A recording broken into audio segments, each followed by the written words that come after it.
The last thing that we want to do in section 2.1 is talk about a very nice example of an application of this area between two curves business. We're going to be looking at actually an example in economics. So we're going to define the Lorenz curve for a society. It is going to be a function L of x defined on the interval 0, 1. So we're going to be taking inputs between 0 and 1 here, which gives the fraction of total annual national income earned by the lowest paid 100x% of wage earners. So this is maybe a little bit of a confusing definition. So let's think about exactly what's going on here. So we have a variable x, which is going to be the fraction of lowest paid workers. There's not really a reason to choose lowest paid instead of highest paid here. But we do want to make sure that we're picking some kind of end of the spectrum with x here to make sure that we're doing this in some kind of principled way. Yeah, so we've got x being the fraction of lowest paid workers, and given an x value, L of x is going to represent the fraction of the total annual national income, so I'm just going to abbreviate that as income, fraction of income which those workers earn. So for instance, if let's say the lowest paid 30% of workers hold 23% of the income, this is going to tell me that L of, let's see, so the input needs to be the fraction of workers, so 30% here I'm thinking about as 0.3, and the output is the fraction of income which they earn. So again, I want to think about that percentage as a fraction, and that is going to be 0.23. So again, the input here is going to be percentage of workers that we're looking at. In particular, it's going to be the percentage which are lowest paid, and the output is going to be the percentage of the income that they actually hold. So let's think about maybe some facts that help us get a little bit of context for what this Lorenz curve actually means. So some facts about Lorenz curve. We're always going to have that the output values fall between 0 and 1. And this is because L of x is a fraction. It can never be the case that I'm looking at some group of people which holds more than 100% of income, so L of x certainly can't be bigger than 1, and we certainly can't have a negative percentage of income that some group of people holds, so L of x certainly can't be less than or equal to 0. Another fact that we want to think about is maybe computing L of 0. So we want to think about what does the lowest paid 0% of the population hold. Well, if we're looking at 0% of the population, they certainly don't have any money. So L of 0 here is equal to 0 because 0% of the population has 0% of the income. Similarly, we might want to think about what L is on the other end of the spectrum. So if x equals 1, well, here I'm looking at 100% of the population. So an input x value of 1 corresponds to 100%. So 100% of the population, well, they have 100% of the income because it's everyone. And so L of 1 is going to be equal to 1. Another fact that we want to think about here is that L of x is a non-decreasing function. In other words, if I increase the input, the output doesn't decrease. In fact, most of the time is going to increase. And the reason for this is that if you look at a larger percentage of workers,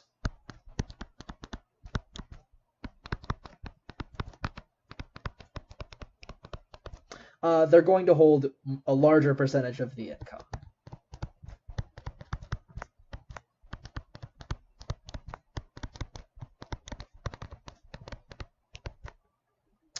All right, so we have some nice facts about, in general, what Lorenz curves look like. So far, we've sort of established that they lie between the x values of 0 and 1 and the y values of 0 and 1, and somehow they increase on up to the points. Oh, and they pass through 0, 0, they pass through 1, 1, and they have to be increasing on their way up there.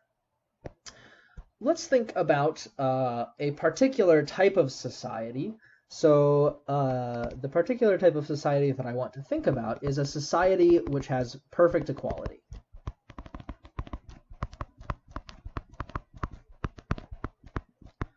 So what perfect equality means is that everyone has the same income.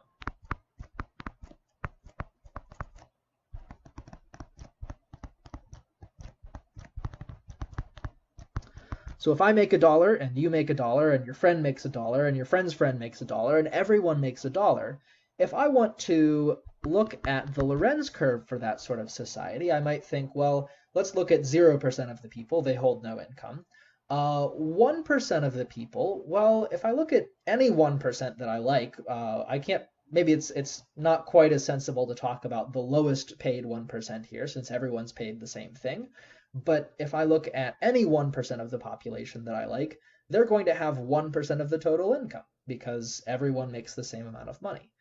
5% of the people are going to have 5% of the income, 10% of the people have 10% of the income, and so on.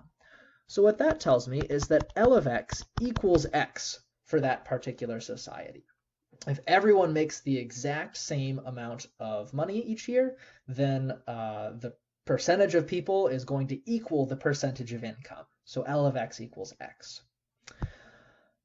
In general, however, there aren't very many societies that have perfect equality, so we want to think about how might a society's Lorenz curve compare to a society which has perfect equality. And the general fact that we have here is that L of x is going to be less than or equal to x. So maybe in order to think about why this is true, we should think about why the reverse isn't true. So we want to think about what would it mean L of x greater than x mean. So L of x greater than x, well, let's pick a number here. Let's think about what L of 0.1 greater than 0.1. What does that mean? Well, it would mean that if I'm looking at the 10% of the lowest paid 10% of the population,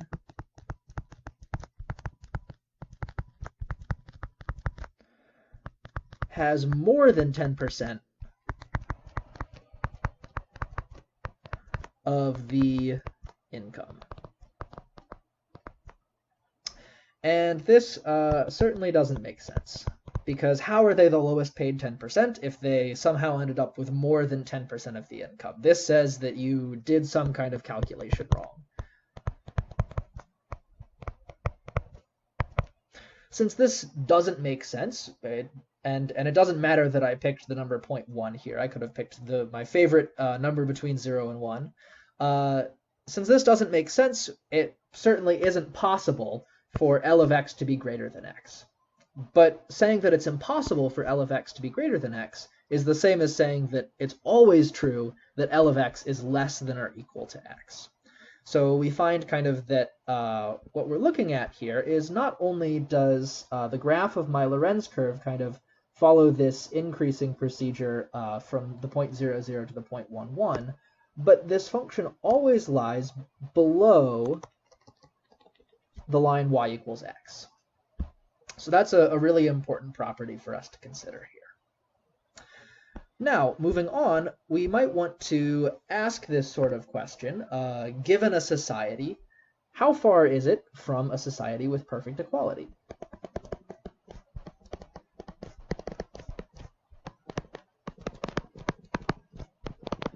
From having perfect equality.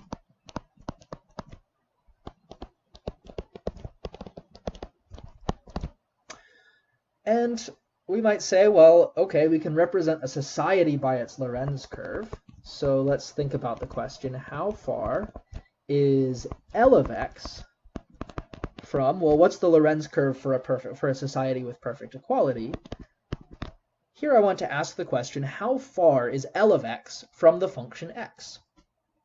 And this is exactly the type of thing that we want area between the curves to represent. This notion of distance between two different functions. How far apart is the function L of x, which maybe looks something like this, from the function x, which looks something like this. And the way that we're going to represent that is by thinking about this area between these two curves here.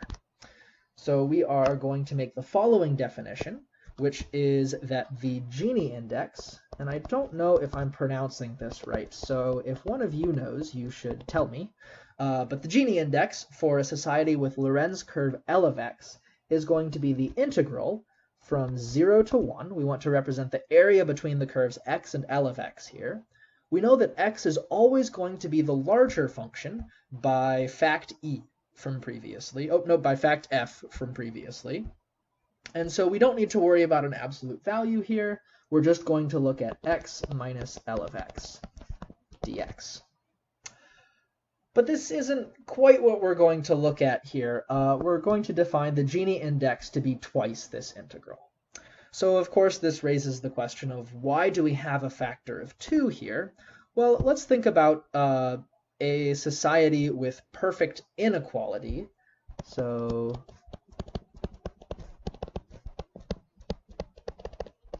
if we think about what the Lorenz curve for a society with perfect inequality looks like, where this means one person has all the income and everybody else has none of the income, in this society, the Lorenz curve should look something like this, where we have 99% of everybody, or even 99.9% of everybody, holds nothing.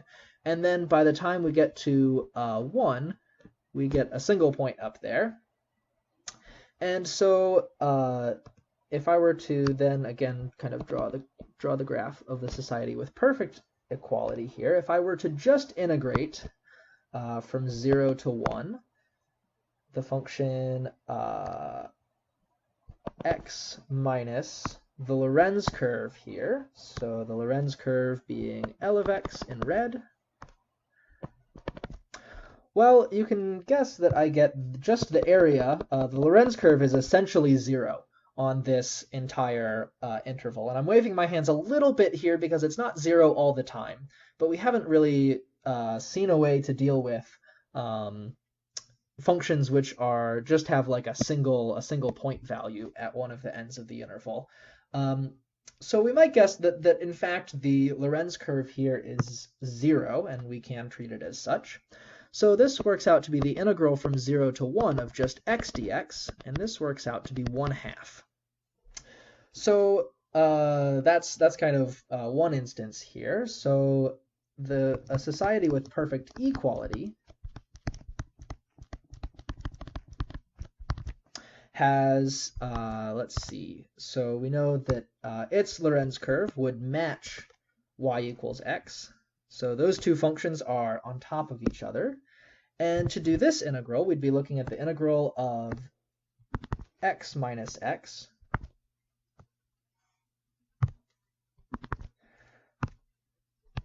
dx from 0 to 1, and there's no area between those two curves, so this works out to be 0. So if we didn't put a factor of 2 between or on our Gini index here, our Gini index would range from the smallest possible value being with perfect equality, so its smallest possible value would be 0, to the largest possible value being at inequality, at being from 1/2. And it's kind of weird to have quantities which range on a scale from 0 to 1/2. Instead, it's much nicer if they range on a scale from 0 to 1. So that's why we're going to toss a 2 on front of all of these integrals here, because now this is 1/2 times 2, which is 1. So our scale for our Gini index here now ranges from 0 to 1 because we've tossed that 2 on front. Another way that maybe you could think about this factor of 2 is if we're, again, kind of drawing these graphs here. So we have y equals x, and we have L of x here. Then the Gini index represents the ratio of the purple area to the total area underneath the curve y equals x. So Gi is going to be that purple area, which we know we can represent as the integral from 0 to 1 of x minus L of x,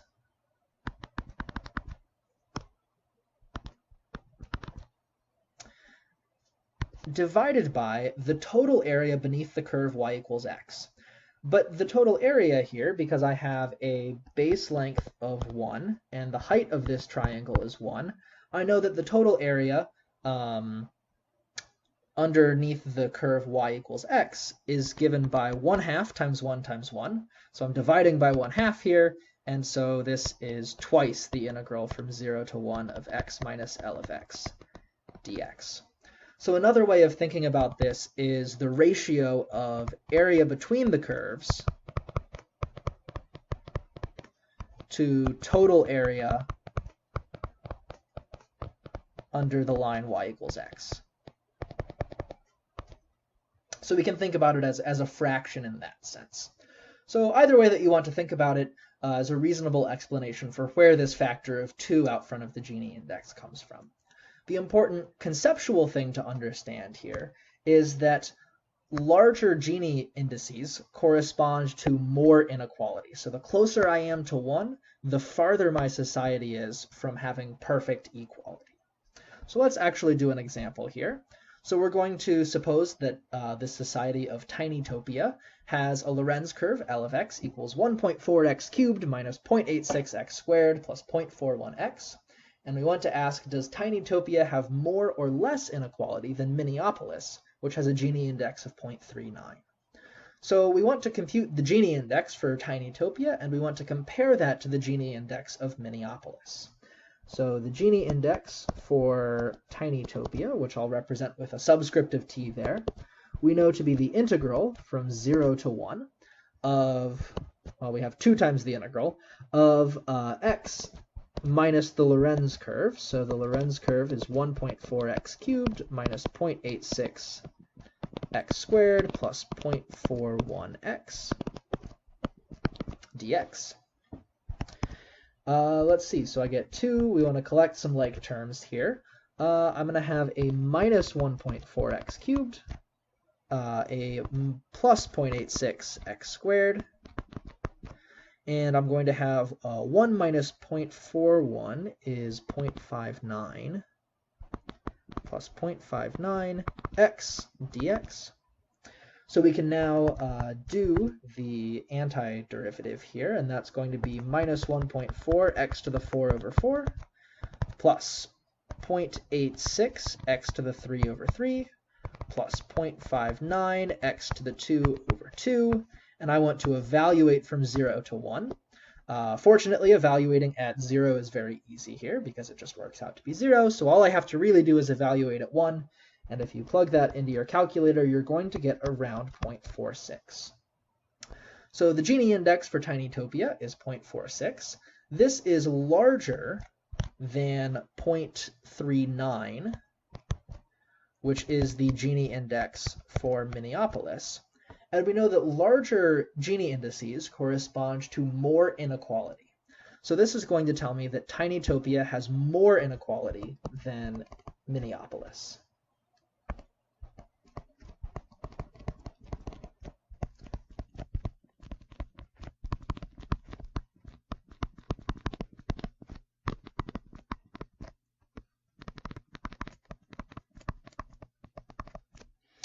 Great. So we have a nice application of this notion of area between curves here as treating it as the distance between these two functions. And in economics, talking about the distance between these two functions is a helpful measure of some kind of economic properties of certain societies.